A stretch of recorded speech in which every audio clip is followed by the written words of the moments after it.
Kurtosis and skewness are two important measures in statistics that describe the shape of a data distribution. Ever wonder what the shape of your data is really telling you? Well, let's break it down. You know, it's not just about the average. The actual shape of your data tells a whole other story. And we've got two key tools to read it: skewness for symmetry and kurtosis for, well, peakiness. So let's start with skewness. This is all about how lopsided or symmetrical your data is. If you get a 0 for skewness, your data is perfectly balanced. Think of a classic bell curve. But what if it isn't balanced? A positive skew just means the long tail trails off to the right. A perfect example? Income. Most of us are near the average, but a few billionaires pull that tail right.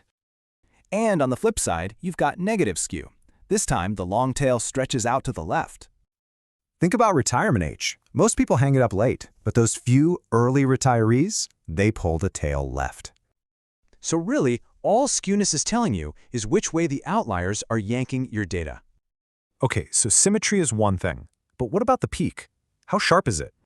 And that's where kurtosis comes in. It's literally a measure of the peak's sharpness. We basically compare everything to a normal distribution. The peak can be higher, lower, or just right. A high value is called leptokurtic. That means a super sharp peak and, importantly, more outliers. And a low value? That's platykurtic. Think a flatter shape with way fewer surprises in the tails. When you boil it down, kurtosis just tells you about your risk of running into extreme values. All right, quick recap. Skewness is all about symmetry. Kurtosis, that's about the peak and its outliers.